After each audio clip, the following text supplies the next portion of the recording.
कुण्डलाक्रान्तगण्डम् कञ्जाक्षं कम्बुकण्ठं स्मितसुभगमुखं साधरेण स्तवेणुं श्यामं शान्तं त्रिभङ्गं रविकरवसनं भूषितं वैजयन्ता वन्दे वृन्दावनस्थं युगतिशतावृतं ब्रह्मगोपालवेशम् राधिका शरद इन्दुनिन्दिमुखमण्डली कुन्तली विचित्रवेणि चम्पकपुष्पशोभनि नीलपट्टाङ्गे शोभिता हे आदवोढनि वन्द्ये श्रीपादपद्मवृषभानुनन्दिनी जं प्रव्रजन्तमनुपेतमपेतकृत्यं दैपायन विरहकातरया जुहाव पुत्रेति तन्मयतया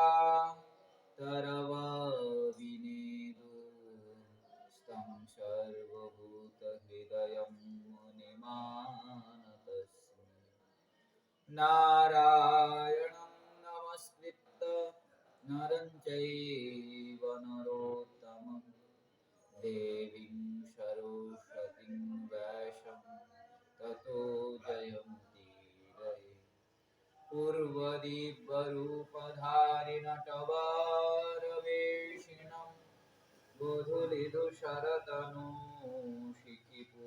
गोधूलिधुशरतनूशिखिपुच्छधारिणं कटितटे पीतधटे वनमालवेष्टितं धनञ्जयपण्डितेन कृष्णप्रेमदर्शितम् जय रूप सनातन भट्ट रघुनाथ श्रीजीव गोपाल भट्ट दास रघुनाथ ए छय गोसाई करी चरण वंदना जा হইতে বিঘ্ননাশ अभीष्ट पुरा वाञ्छाकल्पतरुभ्यश्च कृपा सिन्धुभ्येव च पतितानां पावनेभ्यो वैष्णवेभ्यो नमो नमः दुर्गमे पतिमिन्द्रैश्च स्खलत्पादगतिर्मुः सकृपादस्तिदानेन सन्तसन्तबलं बल भक्तगोष्ठी सहिते गौरांग जय जय सुनीले चैतन्य कथा भक्ति भक्ति भक्त भगवंत गुरु चतुर्नाम बपुए इनके पद वंदन कियो नासै विघ्नाने नासै विघ्नाने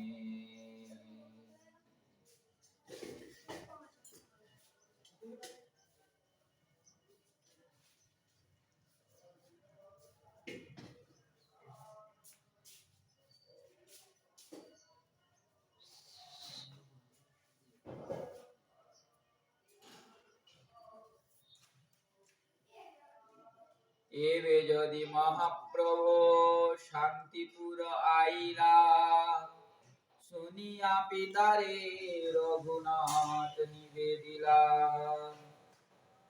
करुणा बरुणा सर्वावतार सार शिरोमणि कलियुग पावन अवतार परम करुणा घन विग्रह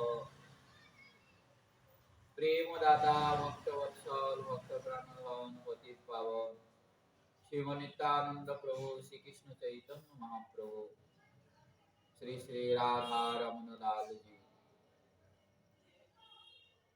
उपस्थित समस्त वैष्णव वृंद मातृ वृंद এবং গুরু মহারাজজির অশেষ কৃপা অনুকম্পায়, অহেতুক কৃপায় আমরা বৈষ্ণবাচার্য নাভাজি রচিত শ্রী ভক্তমাল গ্রন্থের আশ্রয়ে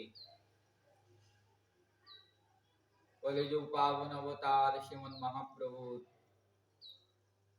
অন্তরঙ্গ প্রিয় পার্ষদ বর্জ সর্বস্বামী অন্যতম শ্রী শ্রী রঘুনাথ দাস গোস্বামী পাদের চরিত্র শ্রবণ করছি। গতকাল আমরা শ্রবণ করলাম, যখন রঘুনাথ শুনলেন শ্রীমন মহাপ্রভু সংসার ত্যাগ করে সন্ন্যাস গ্রহণ করে কোথায় চলে গেছেন, মূর্ছিত হয়ে পড়েছিলেন। যখন শুনলেন শান্তিপুরে এসেছেন, পিতাকে নিবেদন করলেন। আসলেন শান্তিপুরে, ভুবনমোহন কামদেব নিন্দিত শ্রীমন মহাপ্রভুর রূপকে দর্শন করে, মহাপ্রভুর চরণকে দর্শন করে রঘুনাথ মুগ্ধ হয়ে গেলেন। আকুল হয়ে চরণে লুটিয়ে পড়লেন। শ্রীমন মহাপ্রভু কৃপা করে চরণে স্পর্শ করলেন। অদ্বৈত প্রভু থাকার ব্যবস্থা করে দিলেন। 7 দিন পর্যন্ত শ্রীমন মহাপ্রভুর সান্নিধ্যে থাকলেন। মহাপ্রভু রঘুনাথকে গৃহে পাঠিয়ে দিলেন। গৃহে এসে রঘুনাথ অস্থির হয়ে গেল। রঘুনাথের আর কিছুই ভালো লাগে না। রঘুনাথের মন চঞ্চল হয়ে গেছে। পালানোর চেষ্টা করলেন, একবার দুবার নয়, অনেকবার। পিতা রশির দ্বারা বেঁধে রাখলেন। 5 জন পাইক মানে সৈন্য বা রক্ষক রেখে দিলেন। 4 জন সেবক, 2 জন ব্রাহ্মণ। রঘুনাথের দেখাশোনা এখন 11 জনে করছে। পালানোর কোনো উপায় নাই রঘুনাথের।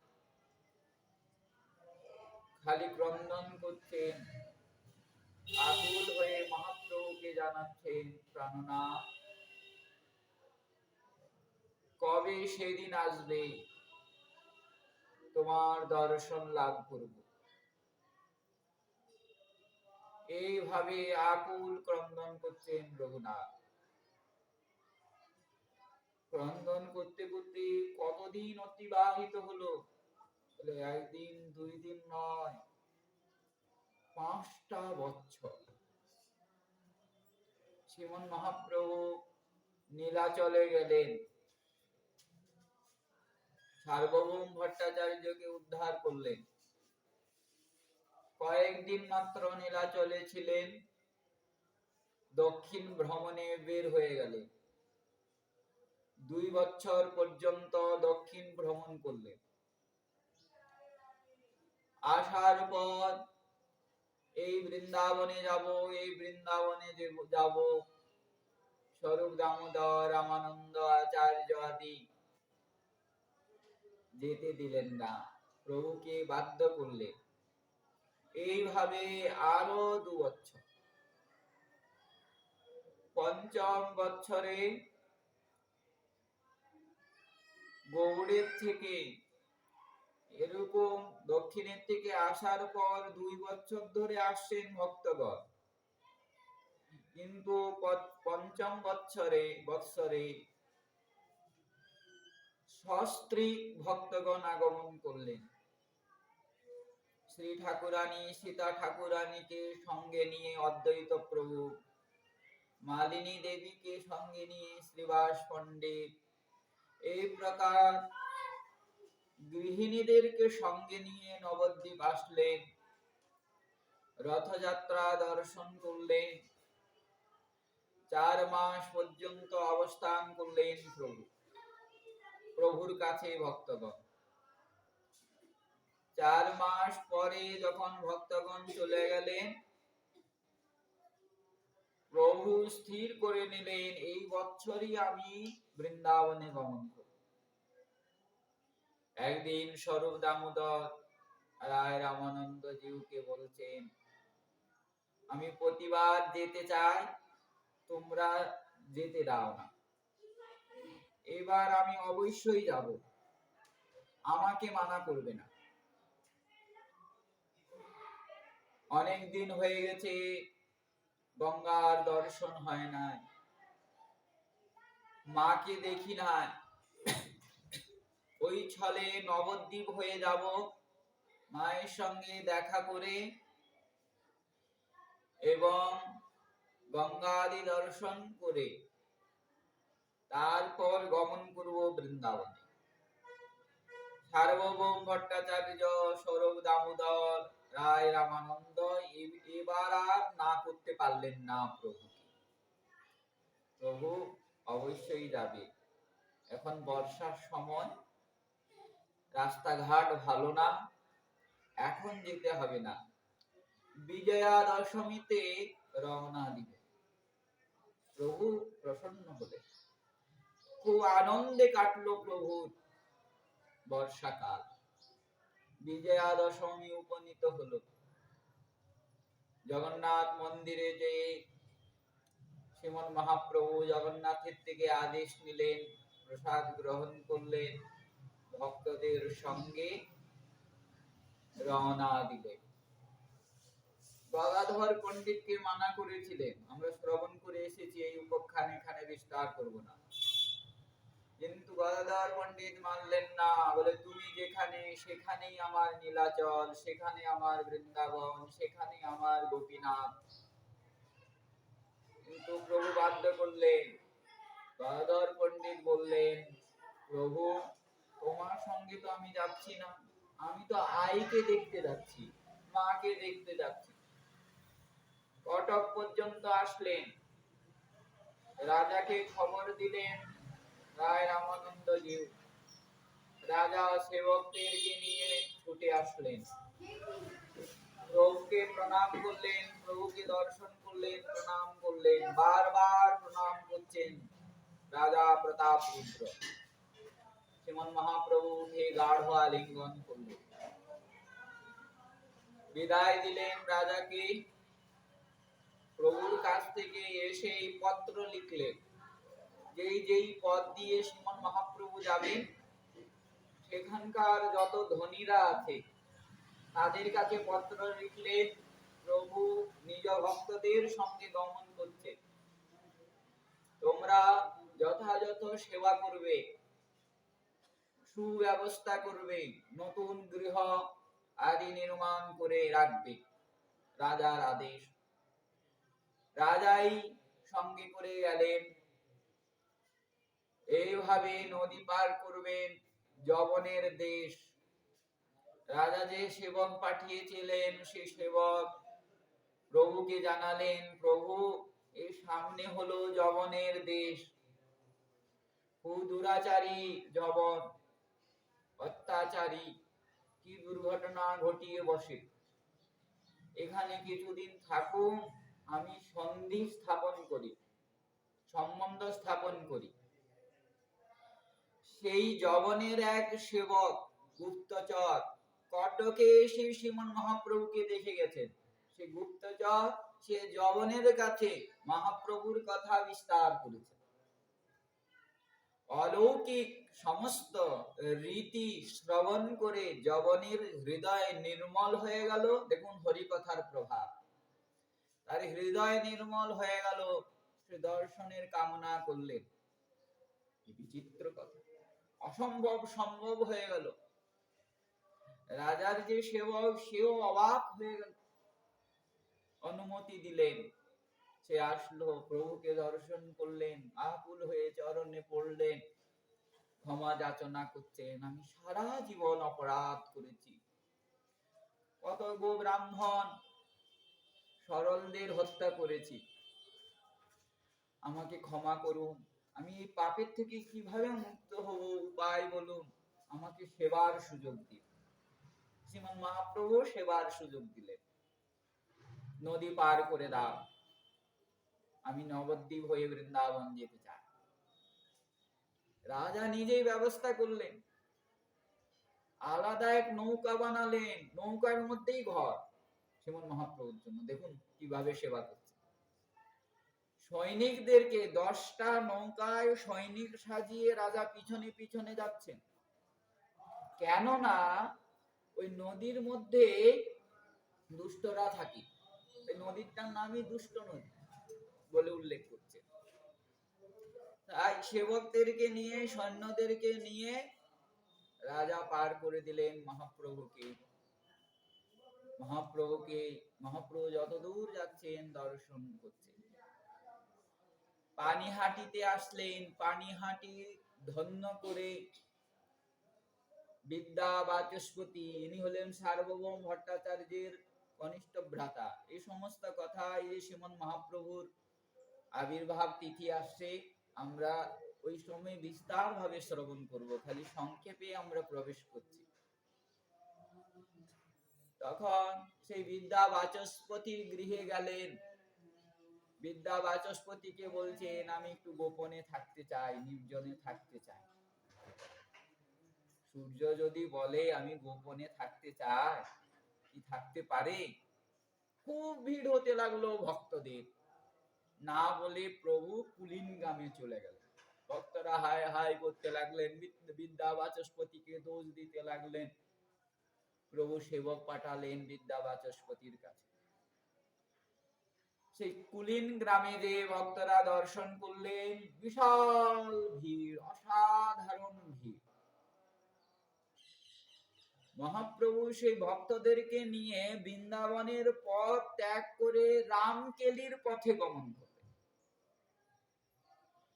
রামকেলিতে গেলেন,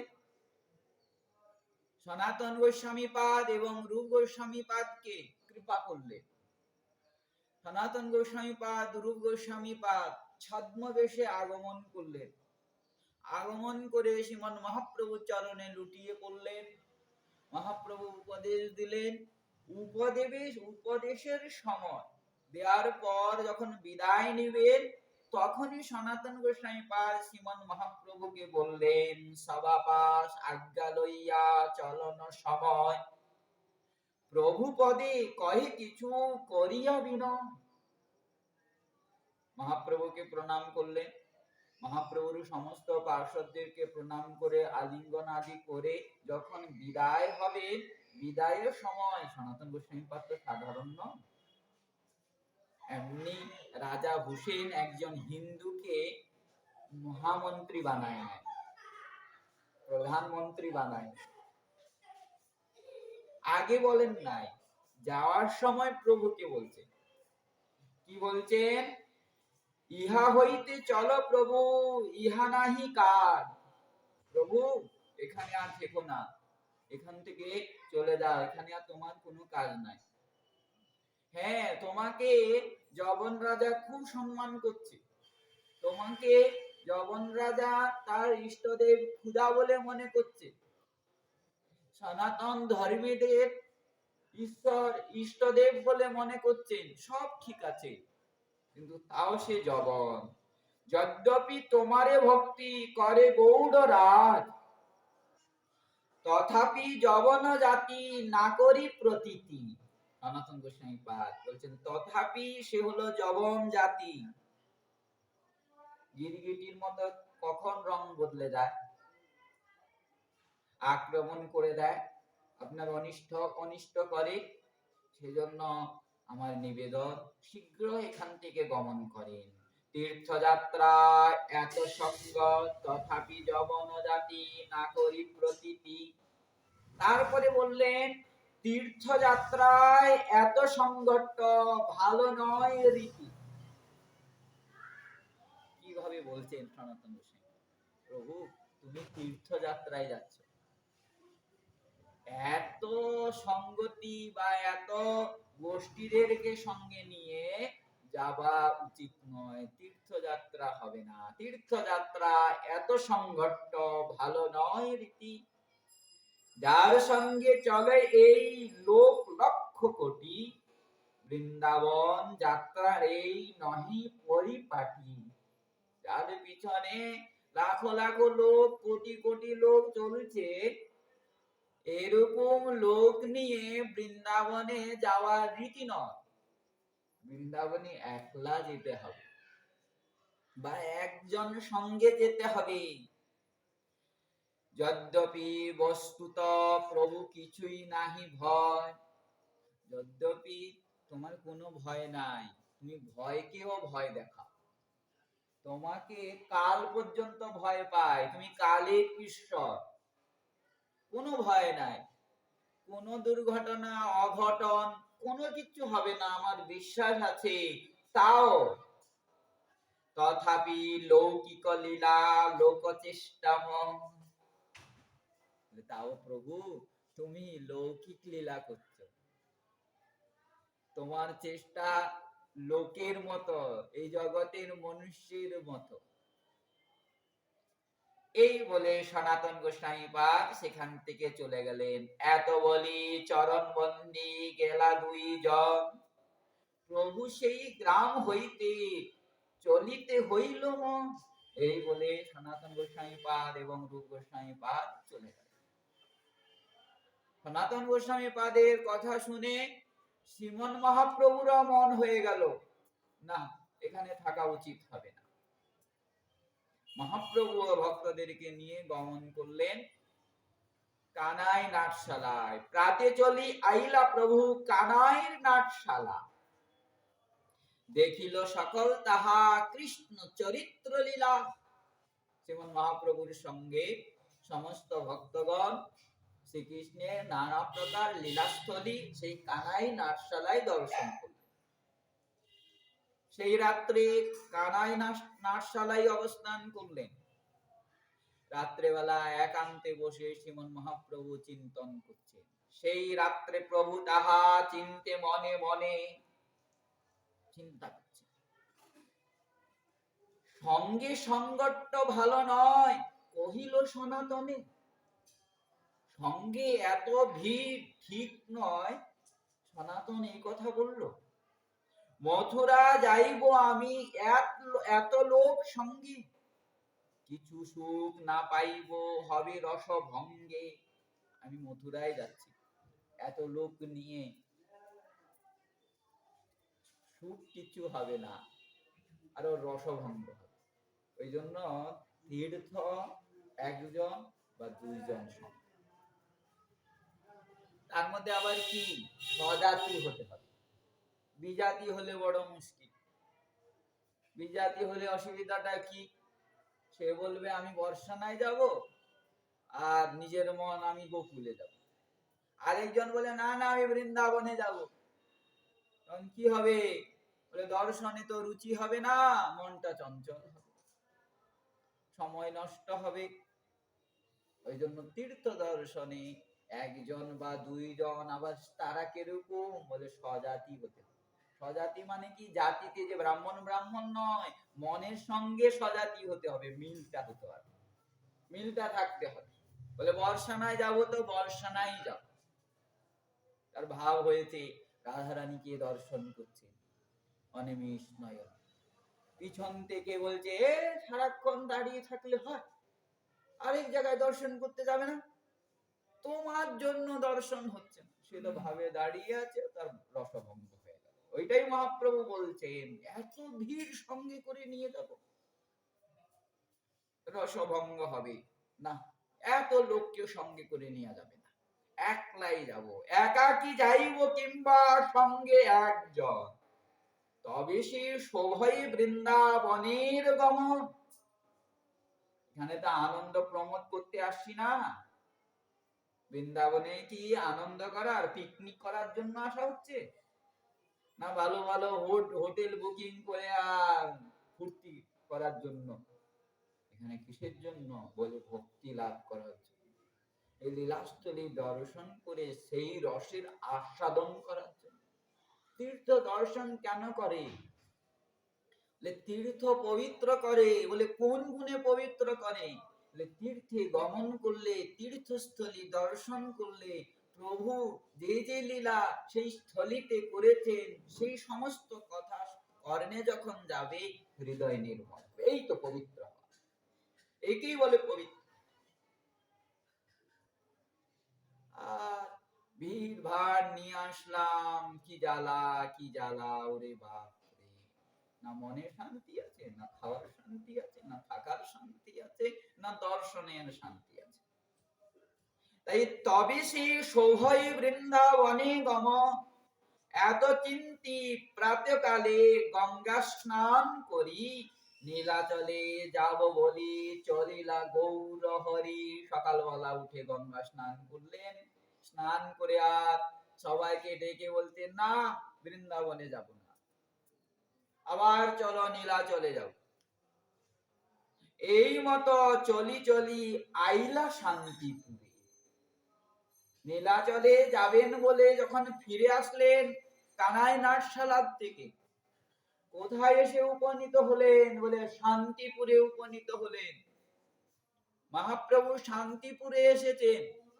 রঘুনাথ যখন শুনলো মহাপ্রভু শান্তিপুরে আসলেন, নীলাচলে যাইতে নানা পাই দুঃখিত অন্তর, এবে যদি মহাপ্রভু শান্তিপুর আইলা, শুনিয়া পিতারে রঘুনাথ নিবেদিলাম।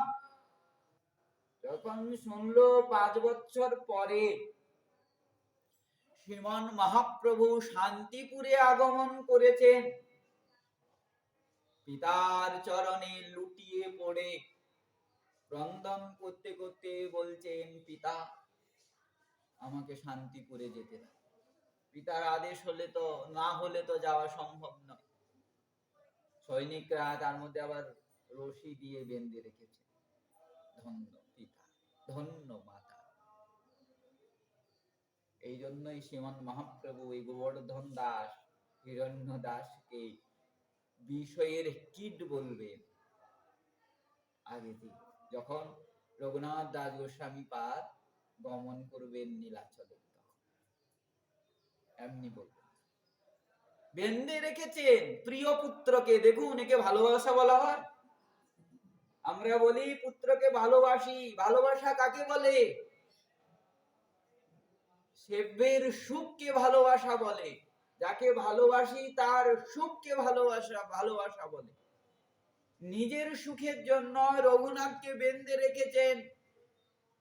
খালি বেঁধে রাখেন নাই, খালি রজ্জুর বন্ধন নয়, বিবাহর বন্ধনেও বেঁধে রেখেছেন।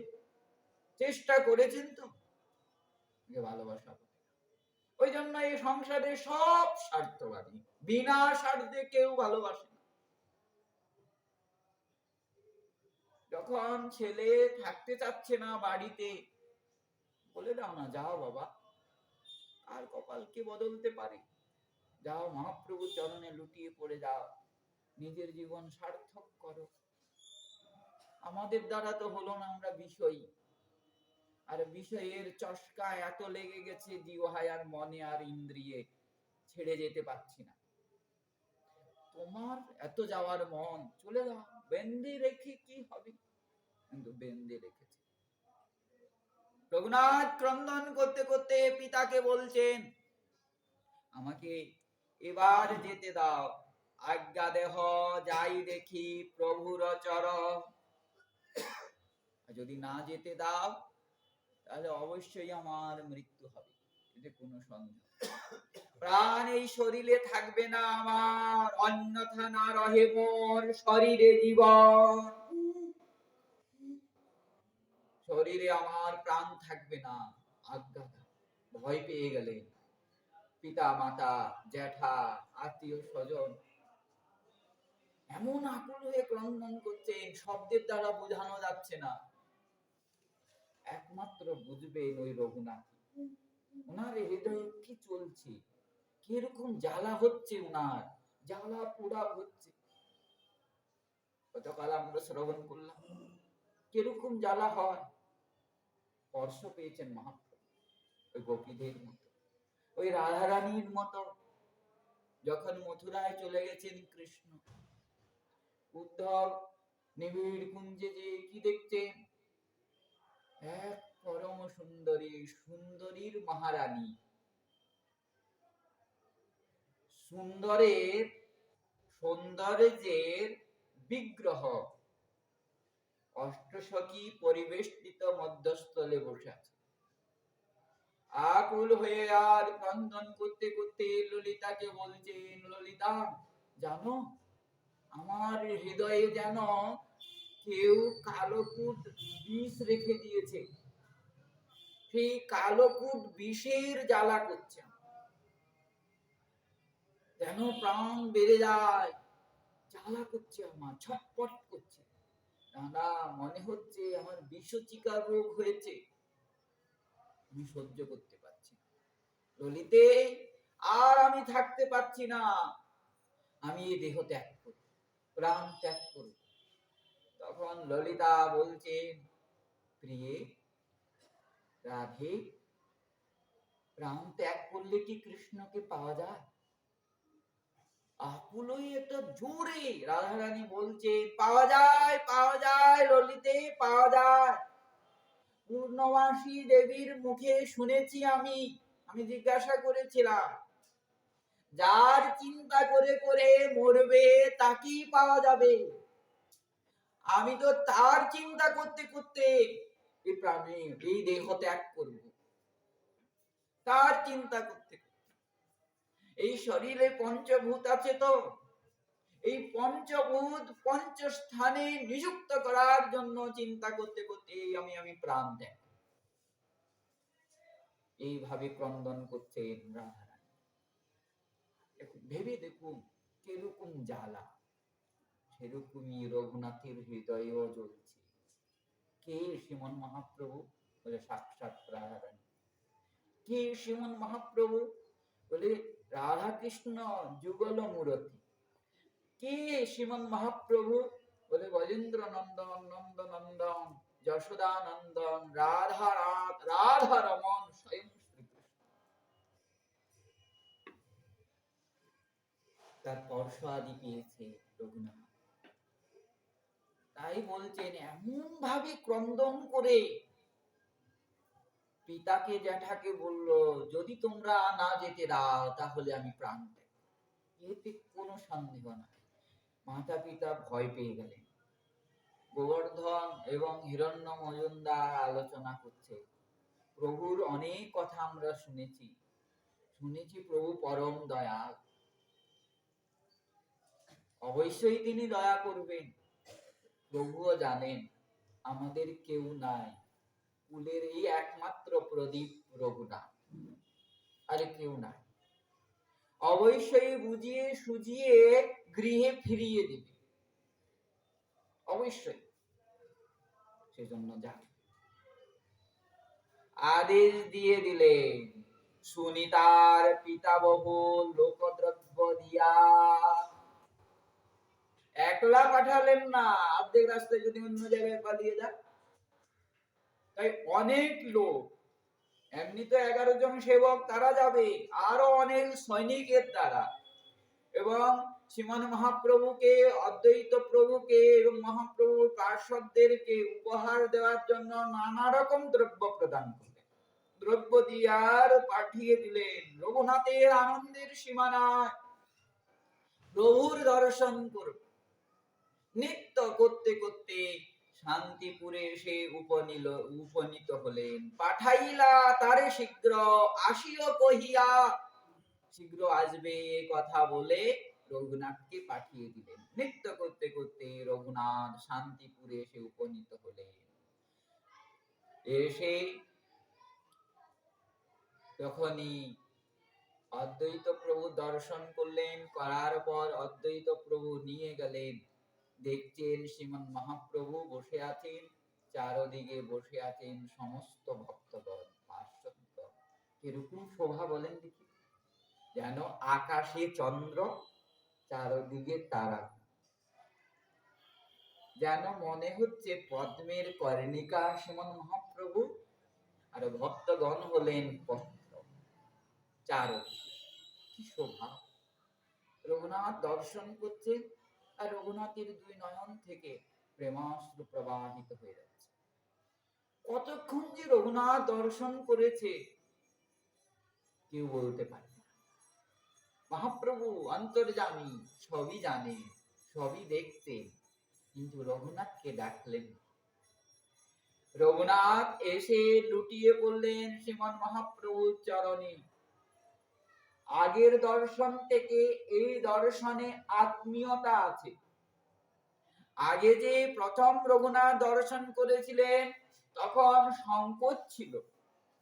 রঘুনাথ ভাবছিল যে মহাপ্রভু আমাকে চিনে না, অপরিচিত ছিল।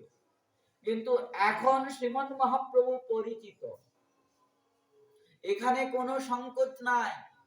আমরা শ্রবণ করে এসেছি রঘুনাথ আগে 7 দিন মহাপ্রভুর কাছে ছিলেন। দর্শনামৃত থেকে শুরু করে চরণামৃতাদি সবই প্রাপ্ত করলেন রঘুনাথ। এখন যে আসলেন আত্মীয়তা জ্ঞানে, নিজজন ইষ্টদেব গুরু সব প্রকারে চিন্তন করে রঘুনাথ লুটিয়ে পড়লেন, আকুল হয়ে ক্রন্দন করছে। চরণে অশ্রু জলের দ্বারা শ্রীমন মহাপ্রভুর চরণকে ধুইয়ে দিলেন।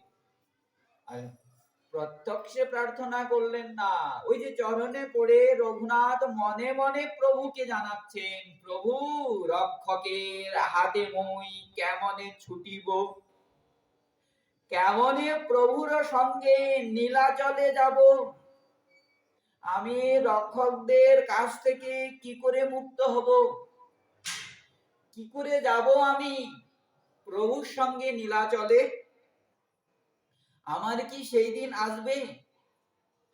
এইভাবে প্রার্থনা জানালেন। সর্বজ্ঞ গৌরাঙ্গ প্রভু জানি তার অন্তর্যামী শিরোমণি, সর্বজ্ঞ শিরোমণি শ্রীমান মহাপ্রভু রঘুনাথের মনকে জানলেন, কিন্তু কিছু বললেন না। অদ্বৈত প্রভু আবার মহাপ্রভুর পাশে রঘুনাথের থাকার ব্যবস্থা করে দিলেন। রঘুনাথ থাকে, শ্রীমন মহাপ্রভুকে দর্শন করেন। অদ্বৈত প্রভু শ্রীমন মহাপ্রভুর অধরামৃত চরণামৃত চরণ ধুলাদি প্রদান করে। ওই দূরে থেকে মহাপ্রভু ভক্তদেরকে যে উপদেশ দেন, এই কথামৃত শ্রবণ করেন। এইভাবে 7 দিন রঘুনাথ শ্রীমন মহাপ্রভুর কাছে থাকলেন। অন্তর্যামী শিরোমণি একদিন রঘুনাথকে ডাকলেন, শিক্ষা দিলেন। তাই শিক্ষা রূপে কহে তারে আশ্বাস বচন, রঘুনাথ স্থির হইয়া ঘরে যাও, না হও বাতুর, ক্রমে ক্রমে পাওলো ভব সিন্ধুপুর। রঘুনাথ মনকে স্থির করে গৃহে ফিরে যাও। একদিনে পাওয়া যায় না, একদিনে জগতের সমুদ্রকে পার করা যায় না, তাহলে ভব সমুদ্রকে কি করে পার করবে?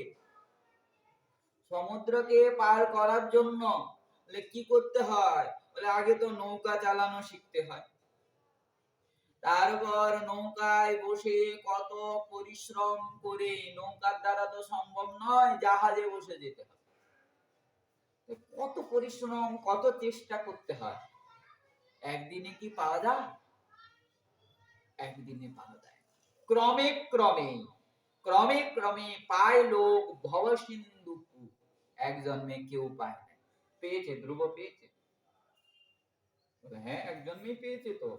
5 বছরে 6 মাসে শ্রীমন মহাপ্রভুর প্রভুর ইষ্টদেবের নারায়ণের দর্শন করেছে বলে এই সন্দেহ দূর করে দিয়েছেন। প্রভুর কৃপা লাভ করে ফিরছিলেন গৃহে, ঋষিদেরকে দেখে মনে মনে ধ্রুব চিন্তা করছে, দেখো দেখো এরা কত হাজার হাজার বছর ধরে তপস্যা করছে, তাও প্রভুর দর্শন পায় নাই। আমি 5 বছরের বালক 6 মাসে প্রভুর দর্শন লাভ, এই জন্মেই, একই জন্মেই নারদ হাসলে, অন্তর্যামী তিনি শিষ্যের মনের কথা বুঝতে পারলেন। অহংকারটাকে দূর করার জন্য ধ্রুবকে নিয়ে গেলেন একটা জঙ্গলে, নিয়ে যেয়ে আর বলছেন, এই যে দেখছো এটা কিসের পাহাড়? ধ্রুব উত্তর দিচ্ছে, এটা হাড়ের পাহাড়। বলে কার হাড়?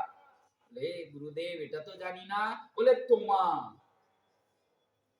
এত জন্ম পর্যন্ত তুমি তপস্যা করেছো, এক জন্ম দুই জন্ম নয়, এত জন্ম মরে মরে এই হাড়গুলো এখানে প্রভু একত্রিত করে রেখেছে।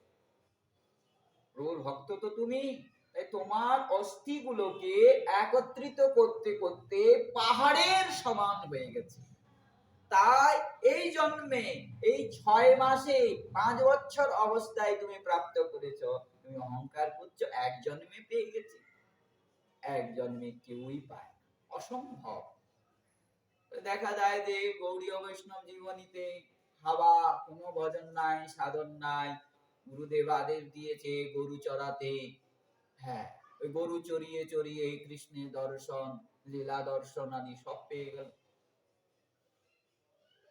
নামদেব একজন্মেই পেল, বলে না না, এদের জন্ম জন্মান্তরের কঠোর সাধনা আছে।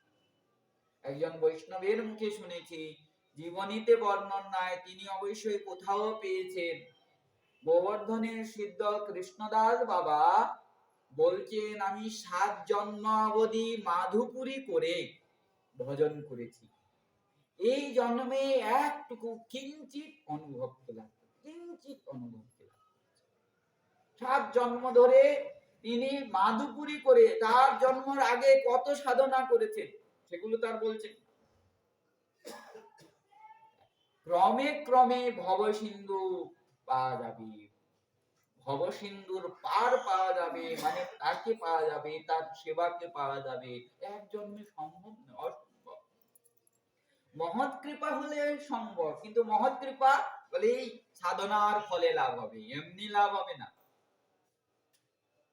মহৎ অযাচিত ভাবে আসেন অবশ্যই, কিন্তু সেটা কিসে? বলে জন্ম জন্মান্তরের পুণ্য ফল একত্রিত হলে, পুঞ্জ একত্রিত হলে তখন মহতের কৃপা হয়। ভগবত ইচ্ছাই মহতের কৃপা হয়, কৃষ্ণ ইচ্ছাই মহতের কৃপা হয়, তার আগে হয় না। যে মহৎ কৃপা হয়ে গেল সঙ্গে সঙ্গে হয়ে গেল না, তার জন্ম জন্মান্তরে কঠোর সাধনা আছে, সেই সাধনার ফলেই মহৎ কৃপা। যেরকম সরস্বতী মাতা, সরস্বতী দিগ্বিজয়কে, কেশব ভট্টকে বলছেন, তুমি জন্ম জন্মান্তরে আমার কঠোর আরাধনা করেছ, এত কঠোর মন্ত্র জপ করেছ, তার ফলেই নবদ্বীপে শ্রীমন মহাপ্রভুকে দর্শন করেছ। এই সাধনের ফলেই মহৎ কৃপা, এমনি মহৎ কৃপা হবে না।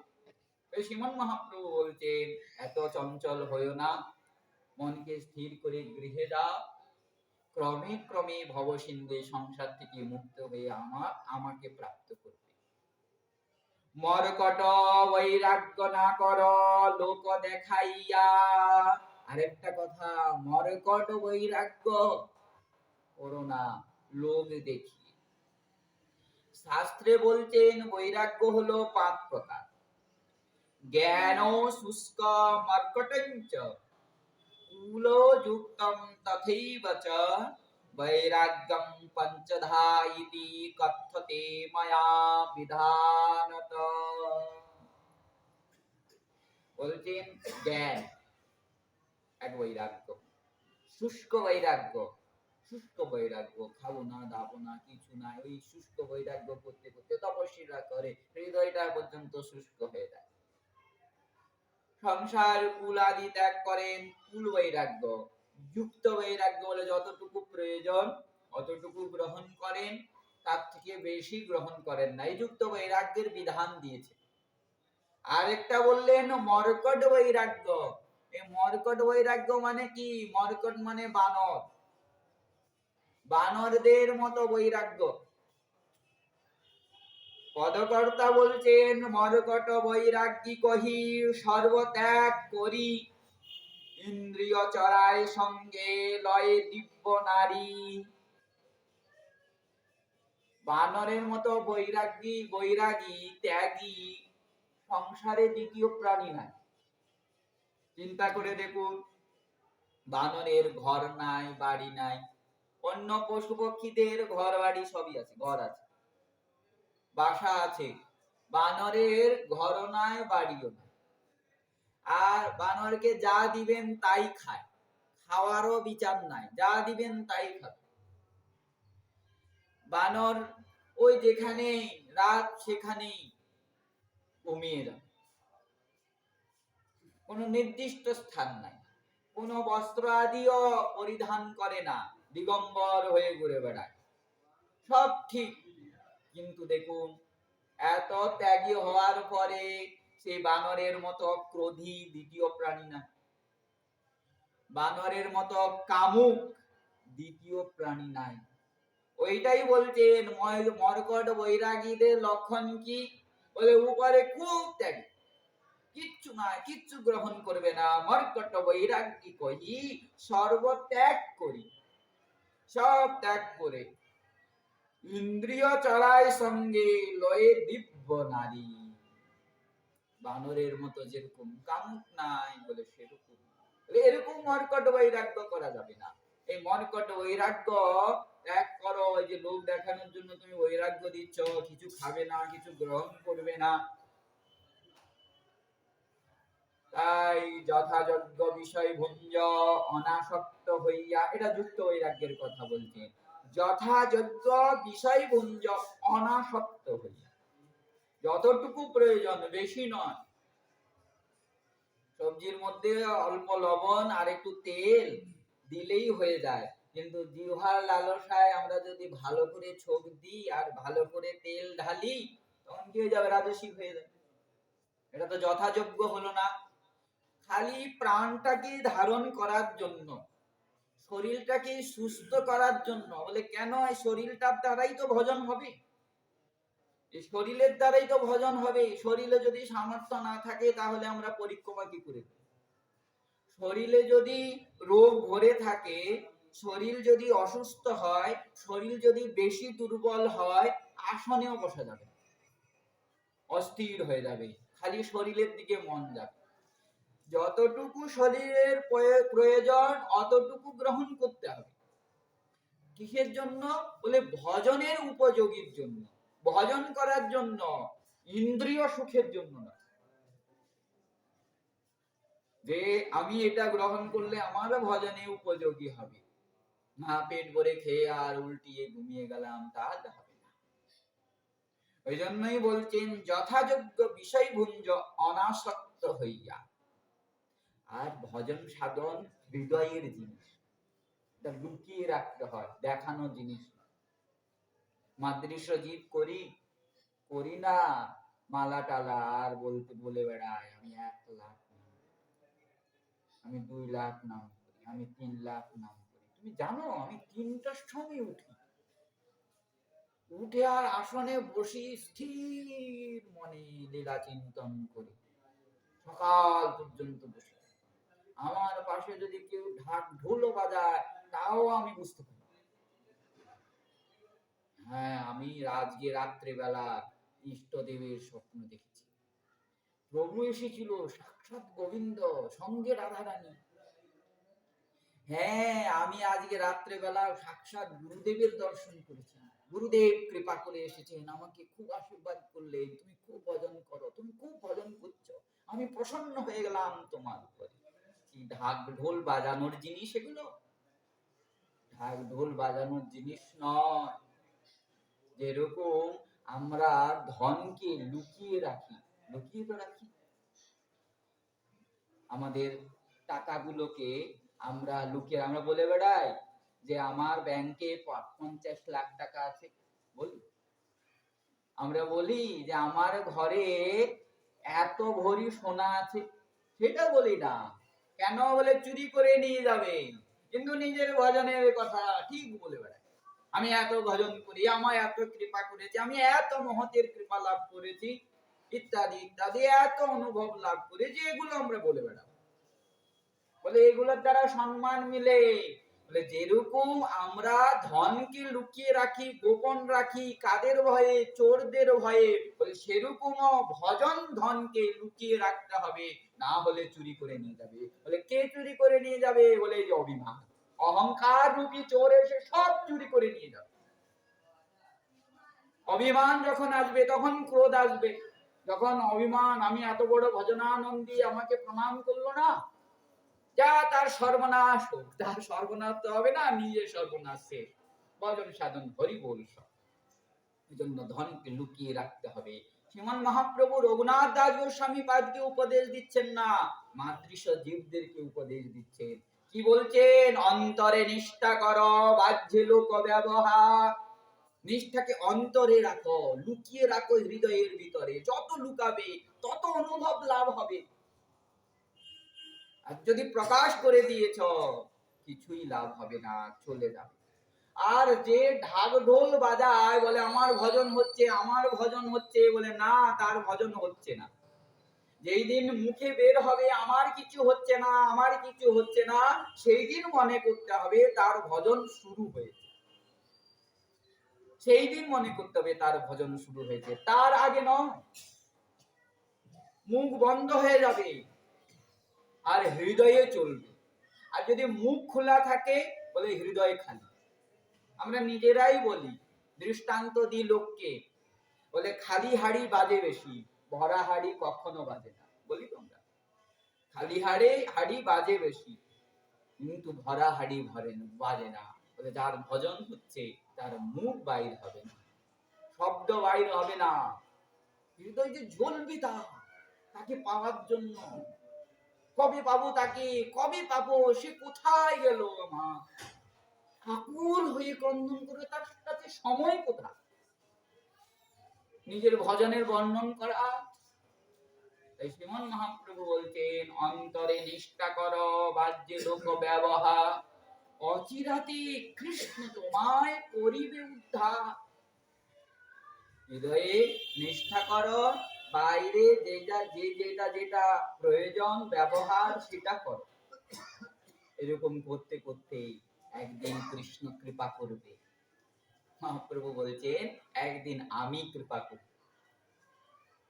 আমার চরণকে প্রাপ্ত করবে। অচিরাতে কৃষ্ণ তোমায় করিবে উদ্ধার।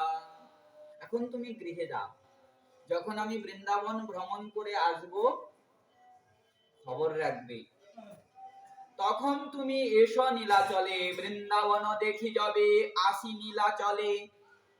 তবে তুমি আমাপার আসি কোন ছলে, সেকালে সে ছল কৃষ্ণ স্ফুরাবে তোমাদের।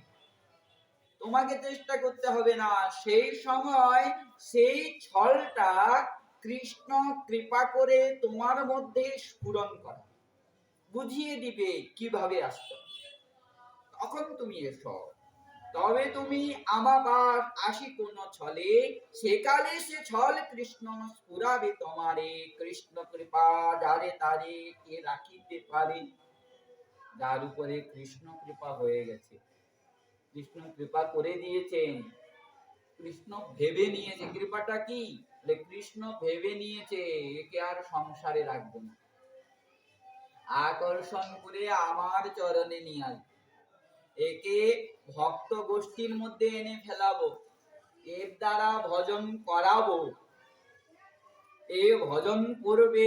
এরকম কৃষ্ণ ইচ্ছা যেদিন হয়ে গেছে, তার সামর্থ্য আছে, মায়ার সামর্থ্য আছে?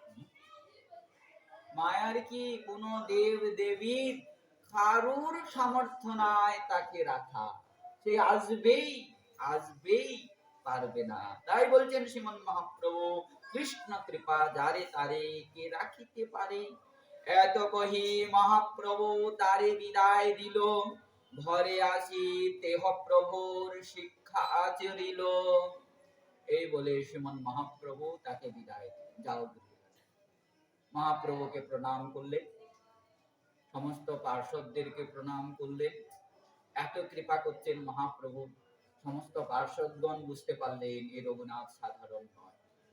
মহাপ্রভু এই রঘুনাথের দ্বারা অনেক কাজ বিধান, অনেক কাজ বিধান। রঘুনাথ সাধারণ।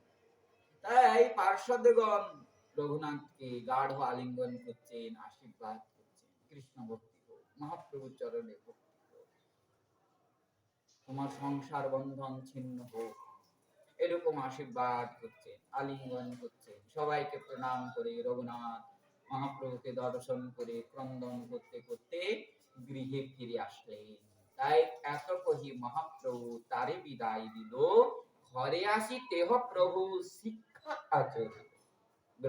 ঘরে এসে শ্রীমন মহাপ্রভু যেরকম যেরকম বলেছিলেন রঘুনাথ সেরকম সেরকম করতে, যার সঙ্গে যেরকম ব্যবহার, পিতার সঙ্গে যেরকম ব্যবহার করতে হয় সেরকম ব্যবহার করছেন, জ্যাঠার সঙ্গে, মাতা, আত্মীয় স্বজন, সেবকদের সঙ্গে রাজকার্য পুরা উনারা হাতেই নিয়ে নিলেন।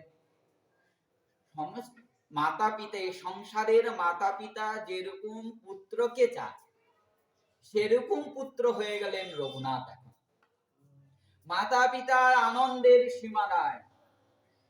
গোবর্ধন মজুমদার হিরণ্য মজুমদারকে বলছে, দাদা আমি বলেছিলাম না শ্রীমন মহাপ্রভু পরম দয়া, তিনি অবশ্যই বুঝিয়ে সুঝিয়ে পাঠাবেন। দেখো রঘুনাথকে পাঠিয়ে দিয়েছে। আগে কি রঘুনাথ ছিল আর এখন কি রঘুনাথ হয়ে গেছে। সমস্ত মাতা পিতা এরকমই পুত্র চায় নিজের আনুগত্যে। সংসারীরা কি চায়? আমরা যেই অন্ধকূপে পড়েছি, আমার পুত্র সেই অন্ধকূপে ডুবে মরুক। আমরা সংসারে পড়ে দুঃখ পেয়েছি, বলি আমরা পাবো। একে বলা হয় ঈর্ষা। আত্মীয় সেই মাতা পিতারা দুঃখ পাবেন না, বলছি যে একে বলা হয় ঈর্ষা। বলে আমরা একলা দুঃখ পাবো? তোমরা বলেও, বলে আমরা সংসার করেছি, কিরকম দুঃখ পেয়েছি, তোমরা করো না, তখন বুঝবে। করো। তাই জোর করে আর সংসারে টেনে নিয়ে যায়। এমন দুর্লভ মাতা পিতা যে ঋষভদেব ভগবানের মতো উপদেশ দেন, অতি দুর্লভ। ঋষভদেব ভগবান শতপুত্রকে সামনে বসিয়ে আর বলছেন, হে পুত্রগণ, এই শরীর বৃথা সংসার করার জন্য পাও নাই। সংসার তো পশু পাখি পর্যন্ত করে। সংসার তো এই যে নিকৃষ্ট প্রাণী, এই শুয়োর, এই শূকরও করে। আমরা চিন্তা করে দেখেছি, আমাদের জীবনের সঙ্গে তুলনা করে দেখেছি। দেখুন, মিলিয়ে দেখুন। বলে আমাদেরও মায়ের গর্ভের থেকে জন্ম হয়, বলে সেই পশু পক্ষীদেরও মায়ের গর্ভের থেকেই জন্ম হয়। পশুরাও জন্ম নেয়। বলে জন্ম নেওয়ার পর আমরা ক্রন্দন করি, হাসি, কথা বলি। দেখুন পশু পাখিরাও দেখুন হাসে, কান্দে, কথা বলে। একটু যখন আমরা বড় হই, হামাগুড়ি দিই, বলে দেখুন পশু পক্ষীরাও তাই। বন্ধুদের সঙ্গে খেলাধুলা করি, দেখুন পশুরাও খেলাধুলা করছে। মিলাতে হবে নিজের শরীরের সঙ্গে, মিলাতে হবে নিজের জীবনের সঙ্গে। মনুষ্যের জীবনের সঙ্গে পশুর জীবন মিলাতে হবে। আলাদাটা কি, প্রভু কৃপা করে কেন মনুষ্য শরীরটা দিয়েছে, এইটা ভাবতে হবে, এইটা চিন্তা করতে হবে। দেখুন সেই পশু, আমরা যেরকম খেলাধুলা করি, বলে সেই পশুও খেলাধুলা করে। দেখবেন যে কুকুরগুলো, ছোট ছোট 4-5টা কুকুর একত্রিত হয়ে গেলে কি আনন্দ করছে। বানরগুলো ছোট ছোট যখন একবার মায়ের মাথায় চড়ছে, তো একবার নিচে নামছে, একজনের লেজ ধরে টানছে, তো আরেকজনের পা ধরে টানছে। খেলাধুলা এটা কি তো বাচ্চার সময় আমরাও তাই করছি। একটা বাচ্চাকে ধরে টানলাম, এই একে ছুঁয়ো রে, একে ধরো রে, গুলি খেলো রে, কত কিছু। তারাও খেলে। আমরা অধ্যয়ন করি, তারাও অধ্যয়ন করে। আমরা অধ্যয়ন করি কিসের জন্য? বলে নিজের জীবিকা নির্বাহ করার জন্য। এই যে এত কঠোর তপস্যা করে যে অধ্যয়ন করছে, দিন রাত সমান করে আর পড়াশোনা করছে, লক্ষ্য কি, হেতু কি? টাকা পয়সা, টাকা।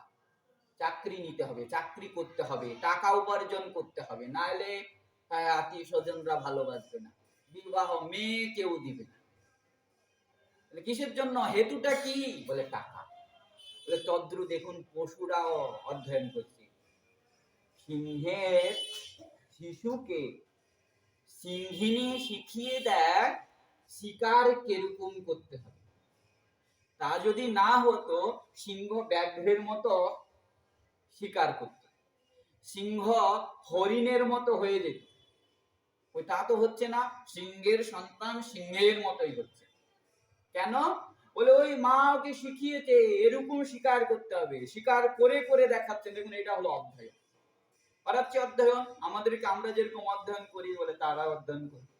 বলে আমরা যেরকম বিবাহ আদি করি, দেখুন পশুরাও বিবাহ করছে। আর স্ত্রী জ্ঞান আছে, বলে এটা আমার স্ত্রী, এটা হলো আমার সন্তান। যখন কোন কুকুরের সন্তান হয়, জন্ম হয়, হওয়ার পর একটু বড় হয়ে যায়, ওই কুকুরকে কিছু বলবেন না, কুকুরের বাচ্চাটাকে ছুঁয়ে দেখবেন। ওই বানরের বাচ্চাটাকে, বানরকে যদি আপনি চোখ দেখান অত কিছু বলবে না, কিন্তু খবরদার বানরের বাচ্চার পাশে আশেপাশে যাবেন না, মেরে ফেলবে পুরা। দেখুন, আত্মীয় স্বজনের জ্ঞান, আত্মীয়তার জ্ঞান, তার জ্ঞান আছে এটা আমার সন্তান, বলে সেরকম আমার জ্ঞান যে এটা আমার ছেলে, ওটা পরের ছেলে, তাদের মধ্যেও জ্ঞান আছে। বলে তারাও সেই শিশুরকে, যেরকম আমাদের মাতা পিতা অর্থ উপার্জন করে আমাদেরকে খাওয়ায়, ভালো মন্দ পড়ায় খাওয়ায়, বলে তার মাও তাই নিজে না খেয়ে নিজের সন্তানদেরকে খাওয়াচ্ছে। বদলাটা আলাদাটা কি? বলে আলাদাটা আছে, পশু পাখিদের বুদ্ধি হলো সীমিত। সিংহ বা ব্যাঘ্র, সিংহের বুদ্ধি ওই সিংহের মতোই সীমাবদ্ধ, মানুষের মতো চিন্তা করতে পারবে না। আর মানুষের বুদ্ধি হলো বিচিত্র, মানুষের বুদ্ধি হলো বিচিত্র। সে ভালো চিন্তা করে, মন্দ চিন্তা করতে পারে, সে সৎকেও জানে, অসৎকেও জানে, সৎকেও জানে, সে অসৎকেও জানে। একমাত্র ওই জন্য বলে নরতনু ভজনের মূল। কেন বলছেন? একমাত্র মানুষই বিচার করে হরিভজন করতে পারে, পশু পক্ষী করতে পারে না। এই ঋষভদেব ভগবান বলছেন যে ভজন করতে হবে, তাকে জানতে হবে, আত্মতত্ত্বকে জানতে হবে। আমি কে, আমি কোথা থেকে এসেছি, আমার কি করা উচিত, এইটাকে জানতে হবে। আমি কে, আমি কোথা থেকে এসেছি, আমার কি করা কর্তব্য। আমি কি আত্মীয় স্বজনের দাস? না তো, আমি হলাম নিত্য কৃষ্ণ দাস। আমার কর্তব্য কৃষ্ণ সেবা করা, আত্মীয় স্বজনের সেবা নয়। আমার কর্তব্য কৃষ্ণ সেবা করা। আমাকে কৃষ্ণকে জানতে হবে, কৃষ্ণকে, ইষ্টদেবকে ভালোভাবে জানতে হবে। তাই রঘুনাথ দাস গোস্বামী পাদ এখন থাকতে লাগলেন। সবাই মনে করতেন যে রঘুনাথ এখন বদলে গেছে, কিন্তু বদলায় নাই। সেই ভাবকে মহাপ্রভুর আদেশে লুকিয়ে রেখেছেন। বলে কার মতো? বলে মহাপ্রভু। মহাপ্রভু আগে তো প্রচার করলেন সন্ন্যাস নিবেন, সন্ন্যাস নিবেন। নবদ্বীপে দুঃখের বন্যা বইতে লাগলো, মাতা মায়ের মনে সুখ নাই, বিষ্ণুপ্রিয়া দেবীর দুঃখের সীমা নাই। পতিদেবের এই ভাব দেখে আকুল হয়ে যায় সেই বিষ্ণুপ্রিয়া দেবী। মহাপ্রভুকে ভোজনাদি করিয়ে আর লুকিয়ে লুকিয়ে ক্রন্দন করে, সবাইকে ভুলানোর জন্য, সবাই মন থেকে যে মহাপ্রভু সন্ন্যাস নিবেন এটাকে ডিলিট করার জন্য, মানে নষ্ট করার জন্য মহাপ্রভু ঘোর সংসারী হয়ে, চৈতন্য মঙ্গলে বর্ণন করছেন মহাপ্রভু পূর্ণ সংসারী হয়ে, ঘোর সংসারী। মহাপ্রভু নিজে বাজারে যান, আগের মতো বাজার করে আনেন, ছাত্রদের সঙ্গে খুব ভালো কথা বলেন, ভক্তদের সঙ্গে খুব ভালো কথা বলেন, প্রেমের কোনো চিহ্ন নাই।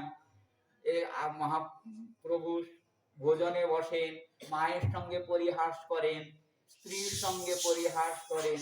মা ভুলে গেছে, স্ত্রী ভুলে গেছে, ভক্তগণ ভুলে গেছেন, পূর্ণ নবদ্বীপবাসী ভুলে গেছেন মহাপ্রভু আর সন্ন্যাস নেবেন না।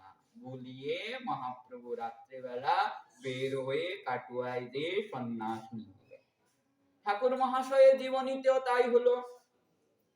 প্রেমে আকুল ঠাকুর মহাশয়, দেখলেন না এরকম করলে হবে না, এই ভাবকে লুকাতে হবে, লুকিয়ে দিলেন। পূর্ণ রাজকুমার, রাজকুমারের গুণ শুনে ওই জগন্নাথ দেখতে চাইল, সুযোগ পেয়ে গেলেন নরোত্তম ঠাকুর মহাশয়। সেবকরা ঘুমিয়েছে, ওই অবস্থায় সর্বৈশ্বর ত্যাগ করে হাঁটতে হাঁটতে বৃন্দাবনে আগমন। রঘুনাথ দাস গোস্বামী পাদ এখন এরকমই লীলা করছেন, এরকমই আচরণ করছেন। তাই ঘরে আসিতে প্রভুর শিক্ষা আচরিল, বাহ্য বৈরাগ্য বাতুলতা সকল ছাড়িয়া যথাযোগ্য কার্য করে অনাসক্ত হইয়া।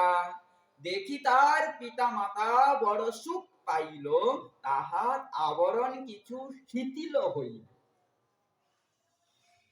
মাতা পিতা আত্মীয় স্বজনরা খুব আনন্দ পেলেন, এত রক্ষক রেখেছিল সে রক্ষক দেখে সরিয়ে দিল, সবাই ভালো কথা বলে, খুব আনন্দ, খুব আনন্দ। আনন্দ করুক। এরপরে কিভাবে রঘুনাথ দাস গোস্বামী পাদ শ্রীমন মহাপ্রভু চরণকে লাভ করবে, শ্রীমন মহাপ্রভু কৃপায় আমরা আগামীকাল শ্রবণ করব। জয় রাধে শ্রী রাধে নিতাই গৌর।